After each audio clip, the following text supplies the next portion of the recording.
Joining me is Linda Smith for our lesson number 3 on abundance creation. Linda, a very warm welcome to you again. Thank you once again.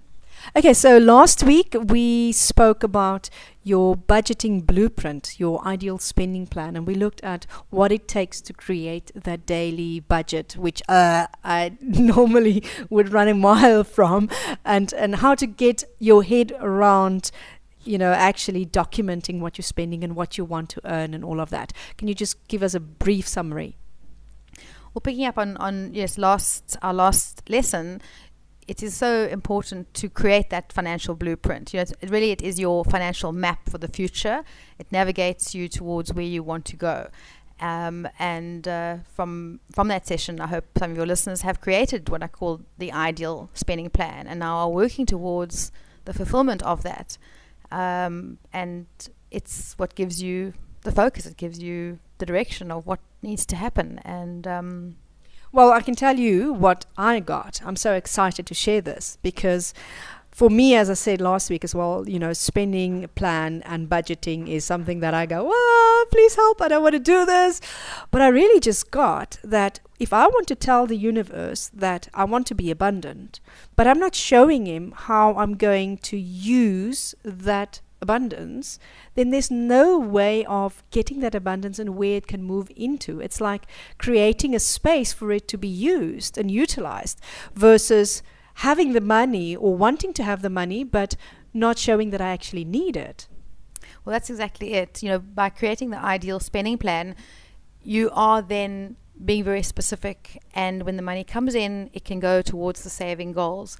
It can go towards the different expenses, and that in and of itself already gives peace of mind, because instead of worrying about where it's going to go or wondering where it went, which is often a problem for people, wondering where their money went, you are in the driver's seat, so to speak. You're now going to be telling it where to go.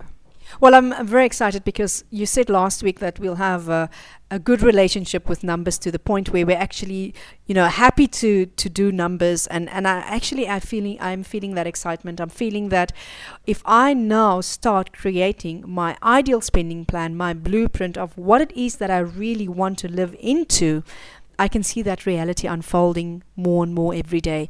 So thank you for that. I really am excited about the next lesson. So give it to us. Okay, great. So today's lesson is a conversation about cash versus card.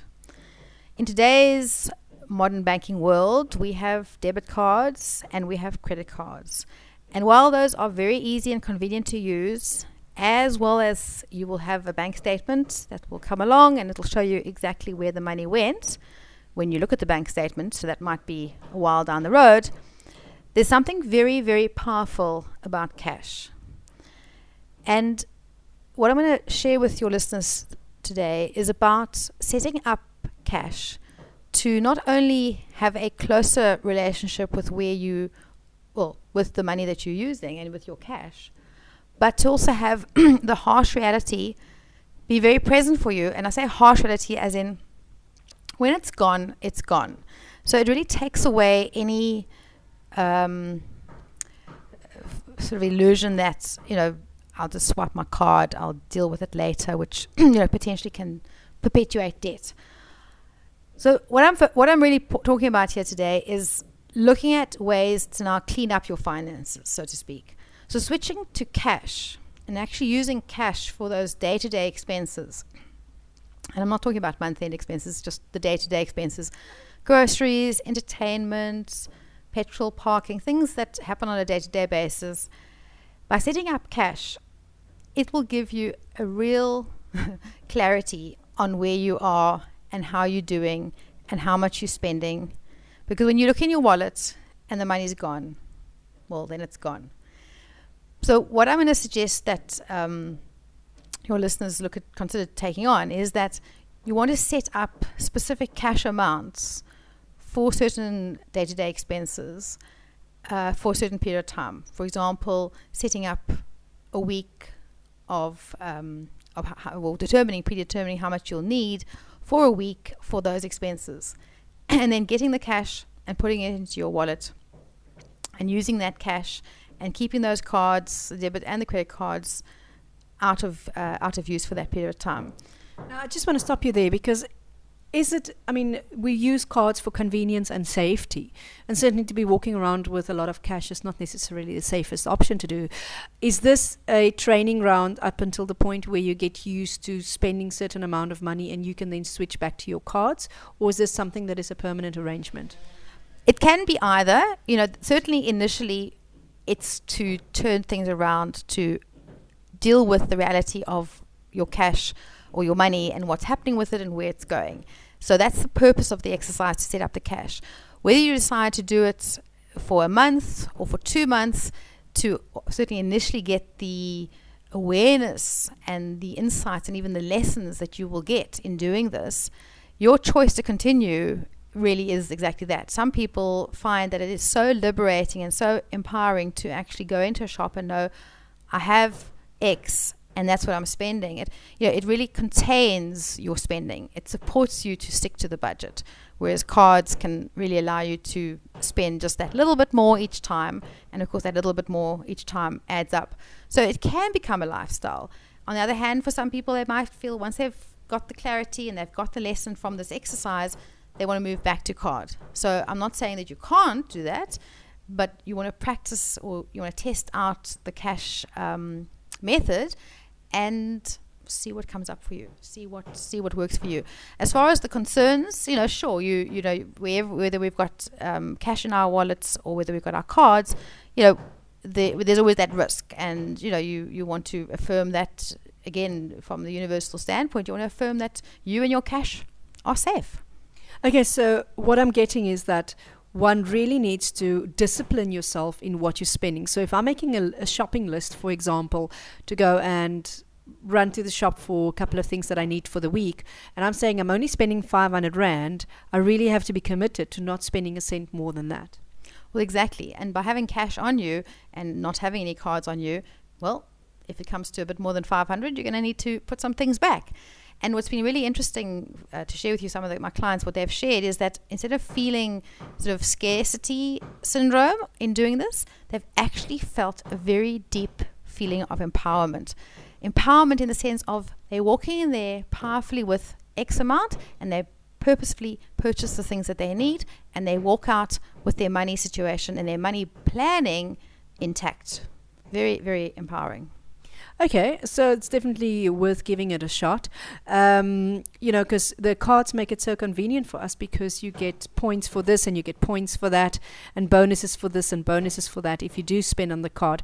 So I'm definitely in favor of creating that discipline to know that I'm only spending a certain amount of cash.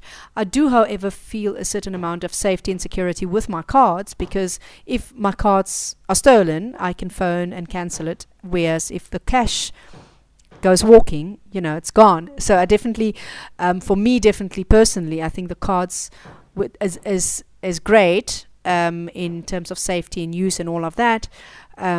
But I think the discipline that you're talking about, I think, is very important. And I definitely concur that when I have cash in my hand, I will think twice about spending it versus swiping a card. Well, that's exactly it. Thinking twice about it when you've got hard cash and you're peeling one note off after the next. It's got a very different feel to it than just swiping the card. And it is a reality check, but this conversation is really for somebody who A, wants to clean up their finances, B, wants to really make sure that they spend exactly what they plan to spend and that they don't go over budget, and then thirdly, if you're committed to getting out of debt. The other beauty of this exercise is that, say you determine that you need X amount of money for a period of time, when you come to the end of that period of time, and this has happened with clients of mine, that you then discover, wow, you've got maybe 10% left over. Now, you would never know that if you're using a card. Whereas with cash, coming to the end of the week and going, oh my word, I've still got this amount left. I mean, that's pretty exciting. Okay, fantastic. All right, so can you give us the lesson that we need to practice for this coming week? Okay, so the exercise ahead would be to, as I say, determine 1 or 2 day-to-day items that are in your budget that happen, sort of more than once or twice a week, like maybe groceries or entertainment or parking. Set up determine how much you need, work out what you'll need for that week, and then literally go and draw that cash in advance for the week. At the end of the week, you'll come to that point and look in your wallet, and either it's all gone, or there'll be some left, or you may have run out of cash on day 5. So either outcome, whatever happens, it's fine. It's not that there's a better one or a worse one. But in doing this exercise, the awareness and the sense of power over your money that you'll feel makes the exercise be so valuable.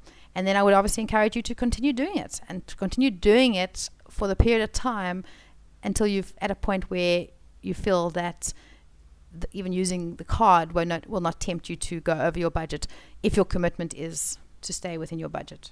Okay, fantastic. Great. So we'll do that and draw the cash and keep it in little envelopes and mark it. I think that's what I'll be doing, and make sure that the amount that I set out that I'm going to spend is exactly what I spend, because one do, quickly just swipe that card all too easy. So Linda, until next week, I greet you. I say thank you for this lesson, and we'll chat to you soon. Great, and thank you. And I'd like to then just remind your listeners as well that they can visit the site www.lindiary.com for both the spreadsheet information from last week's lesson, as well as information about the diary and workshops and our new iPhone application that is available. Thank you very much, Linda. And a reminder, that website, lindiary.com. Alternatively, you can go to leilabenelli.com. Stay tuned to Two Oceans Vibe Radio right here in Cape Town.